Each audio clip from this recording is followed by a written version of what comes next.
Hello Yashoda family.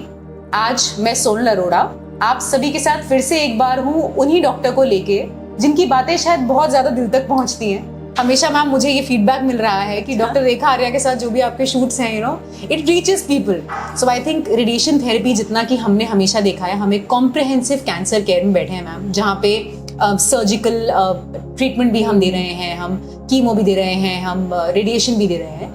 तो 70 to 80% cancers में जितना मैं समझ पाई हूँ आज तक, रेडिएशन का एक बहुत स्ट्रॉन्ग रोल है, बहुत इंपॉर्टेंट है सिकाई देना पेशेंट को ठीक होने के लिए।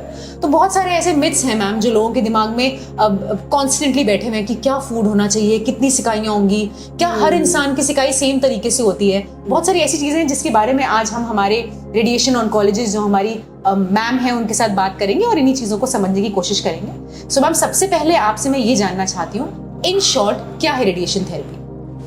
ओके, ये बहुत ज़रूरी क्वेश्चन सोनल ने किया है कि लोगों को एटलीस्ट ये पता होना चाहिए कि जब भी कोई डॉक्टर उन्हें रेडिएशन ट्रीटमेंट बताता है तो ये बेसिकली होता क्या है। क्योंकि लोगों को सर्जरी समझ में आता है, कीमोथेरेपी समझ में आता है, जब रेडिएशन की बात होती है तो उनको लगता है क्या हीट पैड लगाया जाएगा या मतलब स्टीम दी जाएगी, बिजली के कुछ लोग करंट से भी कंफ्यूज होते हैं। हाँ जी। तो बेसिकली क्या होता है, रेडिएशन ट्रीटमेंट एक तरह का आयनाइजिंग किरणों को, आयनाइजिंग मीन्स जो कैंसर सेल्स के डीएनए को डैमेज करे। दो तरह के रेडिएशंस होते हैं, आयनाइजिंग एंड नॉन आयनाइजिंग।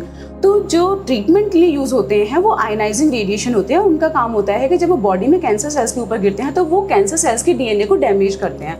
तो ये वो किरणें होती हैं जो आंखों से नहीं दिखती हैं और माइक्रोस्कोपिक लेवल पे काम करती हैं, और ये बहुत ही प्रिसाइजली दिया जाता है, सिर्फ वही दिया जाता है जहाँ कैंसर सेल्स पड़े होते हैं। तो ये एक तरह का मशीनों से आयनाइजिंग किरणों को डिलीवर करने का तरीका होता है जिसे हम रेडिएशन थेरेपी बोलते हैं। और मैम, इससे वो जो कैंसर सेल्स हैं उनको मारा जाता है, राइट। जो कि एक टारगेट बेस्ड होता है कि इंसान को कहाँ पे कैंसर है। क्या ये उस बेसिस पे होता है? बिल्कुल।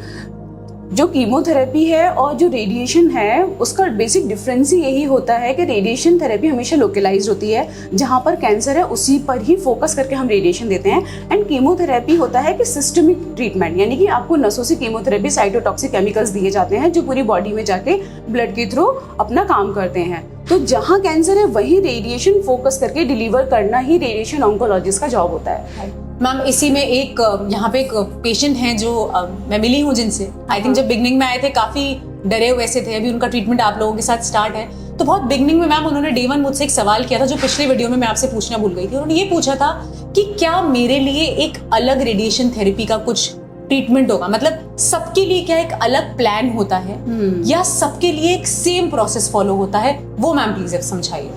राइट। तो डिटेल में जाने से पहले मैं ये बताना चाहूँगी कि जो रेडिएशन थेरेपी होती है उसके 3 तरह के इंटेंट होते हैं, डेफिनेटिव, पैलिएटिव और एडजुवेंट। यानी कि मेन ट्रीटमेंट कैंसर है या बाकी ट्रीटमेंट के साथ हमें रेडिएशन देना है या स्टेज 4 कैंसर में क्वालिटी ऑफ लाइफ को इम्प्रूव करने के लिए देना है।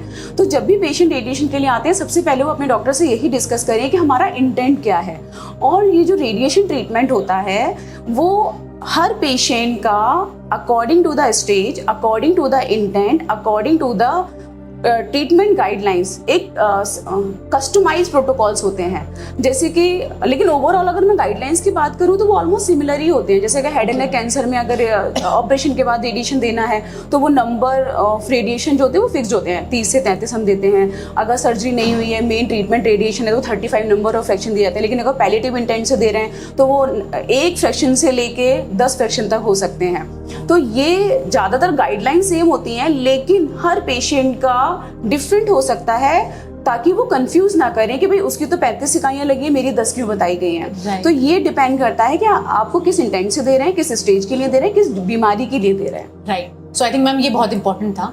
दूसरा मैम, एक और बहुत इंपॉर्टेंट चीज यहाँ पे आती है कि हर इंसान, हर पेशेंट जिसका रेडिएशन हो रहा है उसके दिमाग में होता है कि मेरे लिए उस रेडिएशन थेरेपी का गोल क्या है। तो क्या आप जो इंटेंट बोल रहे हो या रीजन या स्टेज, उसी को हम गोल मानते हैं या गोल्स कुछ अलग है? नहीं, ये बिल्कुल वही है, सेम चीज़ है कि मेरे लिए रेडिएशन का गोल क्या है, यानी कि क्या इंटेंट है।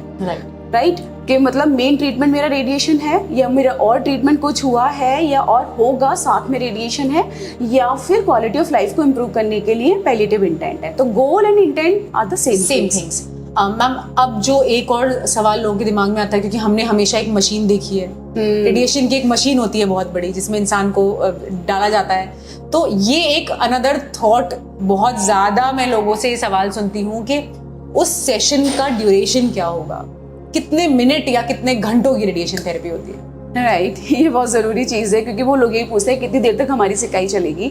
तो जो रेडिएशन ट्रीटमेंट होता है वो जब हम स्टार्ट करते हैं तो जरूर टाइम टेकिंग प्रोसीजर होता है, 2 से 3 घंटे का प्रोसीजर लग सकता है। लेकिन जब एक बार किसी का रेडिएशन ट्रीटमेंट शुरू हो जाता है, यानी कि उस पेशेंट को हम काउच पे ले लेते हैं, तो वो जो रेडिएशन डिलीवरी वाला टाइम होता है वो वेरी करता है अकॉर्डिंग टू द डोज। तो जर्नली 60 सेकेंड से लेकिन 90 सेकेंड तक मोस्ट केसेस में ऐसा होता है। लेकिन अगर किसी में हम SRS कर रहे हैं, SRT कर रहे हैं, SBRT कर रहे हैं, जिसमें हमें हाई डोज पर फ्रैक्शन देना होता है, तो उसमें ड्यूरेशन थोड़ा बड़ा हो सकता है, like 2 minute 3 minute according to the dose.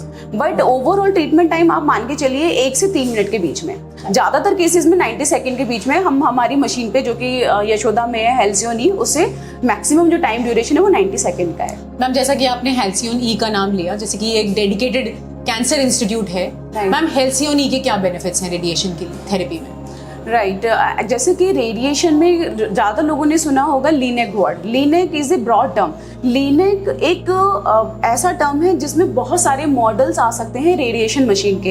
And Yashoda cancer hospital Sanjay Nagar में हेल्सियन ई है, जो कि one of the latest radiation setup है। और इसके एडवांटेज ये होते हैं कि हम बहुत ही रैपिडली स्पीड के साथ बहुत ही प्रिसाइजली रेडिएशन ट्रीटमेंट दे सकते हैं। विद इन 90 सेकेंड पेशेंट का ट्रीटमेंट कंप्लीट हो जाता है एंड बहुत ही प्रिसाइजली हम दे सकते हैं। Quality of delivering radiation is very good. And इसमें 2 कैमरास लगे होते हैं, तो जो पेशेंट का जो हम मॉनिटर करते हैं ना, वो बहुत अच्छे से होता है। एंड इसमें एक अच्छी बात होती है कि ना MLCs बहुत फाइन होती हैं, तो जिससे क्या होता है ना, जो ट्यूमर की कन्फर्मिटी होती है कि किस साइज का ट्यूमर है, उसको हम बहुत ही प्रिसाइजली शेप ले सकते हैं।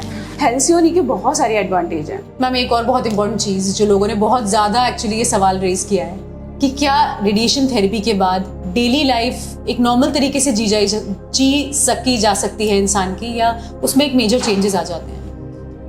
सोनल, इस क्वेश्चन के लिए तो मैं ये बोलूँगी कि ऐसा नहीं है कि रेडिएशन के बाद नॉर्मल लाइफ जी जा सकती है या नहीं।